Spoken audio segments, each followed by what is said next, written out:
శ్మశానంలో ఆయన కూర్చోపోతే ఉగ్రభూతాలు వచ్చి ఓళ్ల మీద పడిపోయి ప్రజల్ని సత్కార్యాలు చెయ్యనివ్వమని అక్కడ కూర్చుని తాండవం చేసి వాళ్ళని కూర్చోబెడతాడు. పార్వతీదేవి అడిగింది మహాభారతం అనుశాసనిక పర్వంలో, శుభ్రమైన కైలాసం ఉండగా, ఇంత ఐశ్వర్యం ఉండగా, చింతామణి గృహం ఉండగా శ్మశానంలో ఎందుకుంటున్నారని అడిగింది.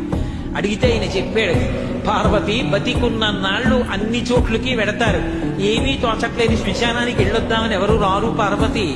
నేనంతవాణ్ణంటాడు, పొడుగ్గా ఉన్నానంటాడు, తెల్లగా ఉన్నానంటాడు, పండితుణ్ణంటాడు, పద్యాలు నాకు నోటికొచ్చంటాడు, ఉపన్యాసం చెప్పగలనంటాడు, నాకు పాటలొచ్చంటాడు, నేను నాట్యం చేస్తానంటాడు, నేను అధికారినంటాడు, నా దగ్గర డబ్బు ఉందంటాడు, నేను పాట పాడగలనంటాడు. ఇన్ని ఉన్నాయనుకున్న వాడిలోంచి ఊపిరి బయటికి వెళ్ళిపోయిన తరువాత వాడిని తీసుకెళ్లి 4 కొత్త కర్రల మీద పడుకోబెట్టి చాప చుట్టి తాడు కట్టి పైన నూలుబట్ట కప్పి తీసుకొచ్చి అన్నీ తీసేసి కర్రల మీద పడుకోబెట్టి కాల్చేస్తుంటే జీవుడు లేచి నిలబడి పుర్రె పగిలిపోయిన తరువాత కన్న కొడుకు కూడా స్నానం చేసి వెళ్ళిపోతుంటే చీకటి పడిపోయాక, అయ్య బాబోయ్ చుట్టూ ఉగ్రభూతాలు, నా వాళ్ళన్న వాళ్ళు లేరు, వీళ్ళని నమ్ముకున్నాను, ఒక్కడు లేడని ఏడుస్తుంటే నేనున్నాను రా అని చెప్పడానికి నేను కూడా లేకపోతే చచ్చిన వాడు 1000 మాటలు చచ్చిపోతారని అక్కడ ఉన్నారు పార్వతి, నా కర్మకాలక్కడ లేనన్నాడు.